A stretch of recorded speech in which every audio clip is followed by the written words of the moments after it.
What's up guys, welcome back to another video. Today we're talking about the Luminous Legends Y event part 2, all the event details and some tips for the event. Timestamps below if you want to check out any certain section. Let's get into it. Okay, so the Luminous Legends Y event part 2 is happening May 25th, 10 a.m. to May 31st, 8 p.m. all local time. First of all, we're gonna have 3 times catch XP during the event, and this is part of part 1 bonus where we had to defeat 25 million Team Rocket grunts to unlock 3 times catch XP, Shiny Galarian Zigzagoon, and Galarian Zigzagoon in raids, in which we did complete really easily. So now we have these bonuses for part 2 of the event. We're gonna have event exclusive field research tasks to encounter Pokemon like Eevee, Eevee's evolutions. We're gonna have event exclusive AR mapping tasks for Poffins, Sylveon inspired avatar items in the shop. In the wild, dark and fairy type Pokemon are respawning. Alolan Rattata, Clefairy, Jigglypuff, Eevee, Togetic, Marill, Snubbull, Houndoom, Poochyena, Ralts, Carvanha, Spritzee, and Swirlix will be spawning. Sylveon is gonna make his Pokemon Go debut. I'm gonna talk about how to get it and if that Pokemon is any good a little further in the video, so stay tuned for that. We're gonna have special 7-kilometer eggs for Eevee, Cleffa, Igglypuff, Togepi, Azurill, Spritzee, Swirlix. In the 1-star raids, of course, Galarian Zigzagoon, which can now be shiny. Alolan Vulpix, Eevee, and Esper are all in raids as well. In the 3-stars, you can have Eeveelution, so Vaporeon, Jolteon, Flareon, Espeon, Umbreon, and in the 5-star raids, Yveltal is still going to be out. Mega raids are going to have Mega Ampharos, Mega Houndoom, and Mega Altaria. That's pretty much all the event details. Let's talk about Sylveon. So Sylveon is finally in Pokemon Go. It's been waiting so long to get it. So how do you evolve an Eevee into a Sylveon? Well, first of all, you can either go ahead and make Eevee your buddy Pokemon, so you're going to have to switch out your current buddy. You're going to have to get 70 hearts with Eevee as your buddy. Some basic hearts you can get each day are play together, take a snapshot, give your buddy a treat, and battle together, leaving to around 8 hearts a day. So it'll probably take you around maybe, I'd say 8 days to get Sylveon to your buddy, unless you use a Poffin or get your buddy excited, which I'll leave a link below on how to get your buddy excited with a Poffin, but you're going to be able to get Poffins from air mapping tasks. So it's going to be pretty easy to get those 70 hearts with your Eevee, and then simply all you got to do is make sure there's that Sylveon outline on your Eevee. Then you can go ahead and click the evolve button. You will get a Sylveon. You can evolve a shiny or non-shiny. Sylveon also has a name trick like every single other Eeveelution. Remember, the name trick can only be used once, so you can only use it on one of your Eevees, so make sure you save it for a special 100% IV, 98% IV, or a shiny. But the name trick is you're just going to name your Eevee Kira, and then you can go ahead, click the evolve button. There will be an outline, and you'll be able to bypass those 70 hearts. But once you use that name trick, you'll have to go with the classic 70 hearts for your buddy. That's how you get Sylveon.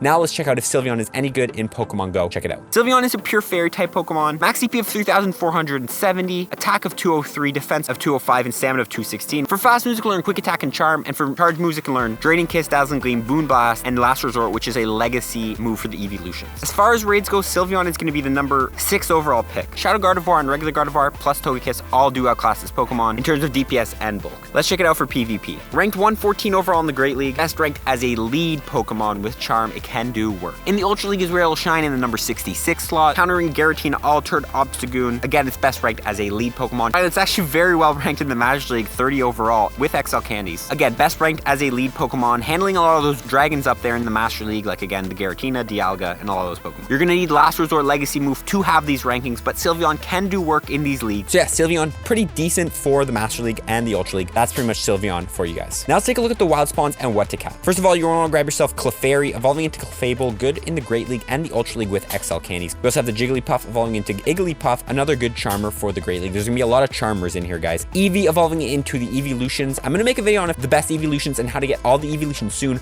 but for now, the best one you're gonna want to go after is Umbreon and of course the new Sylveon. Those are pretty much the 2 best Eeveelutions, and then maybe Glaceon is pretty decent as well. So grab yourself Eevees if you don't have one, if you need some more Eevee candy, XL candy, all that stuff. Also, Togetic. This is the best spawn of the event because Togetic, when it's spawning in the wild, is the only way you can get a Togekiss for the Ultra League. If you hatch a Togepi and evolve into a Togekiss, it doesn't fit in the Great League. When it's in the wild, you're able to get those lower level Togetics and get them for the Great League if you need a Togekiss for the Great League. And also, if you don't have a Master League, Ultra League, or good raid attacker Togekisses, get them because Togekiss is good everywhere in Pokemon Go. A very generally good Pokemon. We also have Marill, of course, Marill into Azumarill. Azumarill is a monster in the Great League, and we do have its Spotlight Hour coming up tomorrow at the time I'm recording this video, so get after it if you don't have a good IV Marill. We also have the Houndour evolving to Houndoom, does have a mega potential right now in the game.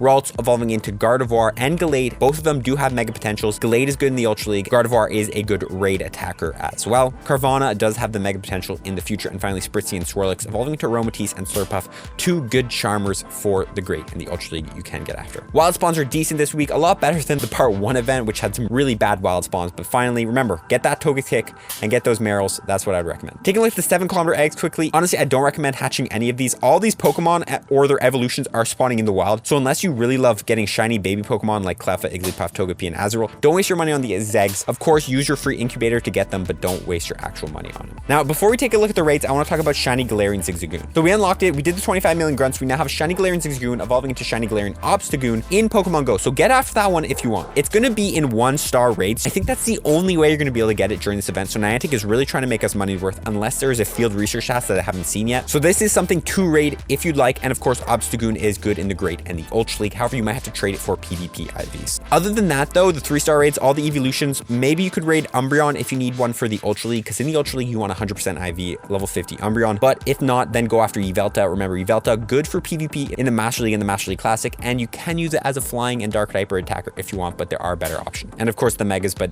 I don't recommend ever doing Mega Raids. Quickly, I want to talk about the 3x catch XP. As always, guys, 3x catch XP is insane that we've had so much of it this month. I think we've had about 2 weeks time of it. Pretty much, if you hit an excellent throw is 1000 XP.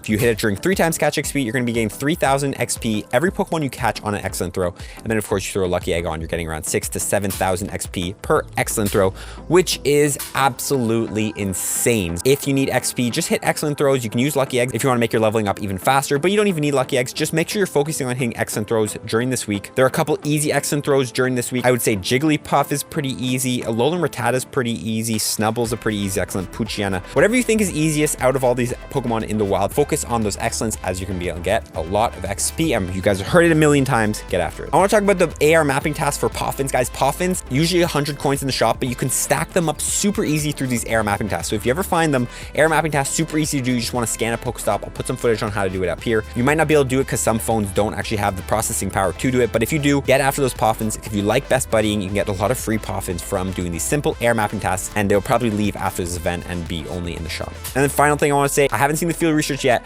but it says there's going to be encounters with Eevee's evolution. Since the Eeveelutions are a second stage Pokemon, they're going to be getting you 300 Stardust per catch without a star piece, depending on how hard the field research tasks for the Eeveelutions are. You can stack 3 of them, complete all those tasks, and then stack them in your stacked tasks. You're able to stack up to 100 of these stacked tasks, and since you're going to be getting bonus Stardust at 300 for each of these captures, say them for 3x catch XP events, getting you 900 Stardust without a star piece. I think it'd be around 1250 Stardust on a star piece. Go ahead and stack them and save them for those 3 or 2x catch XP events. Definitely a tip to get after if you need some extra Stardust, or you can just go ahead and catch them. So yeah, that's pretty much the video, guys. Highlights for 3x catch XP. Get after those Togetix and hunt shiny Galarian Zigzagoon if you want. It's pretty similar to the part 1 of the event. Comment below if you're going to enjoy this event. Honestly, for me, I'm taking it kind of chill. It's fun and all, but you know, I'm enjoying some time with my girlfriend, because you guys might know my girlfriend's right now, so that's why we have this setup currently. But stay tuned for more videos. Follow for more tips, baby. We'll see you in the next one. Peace.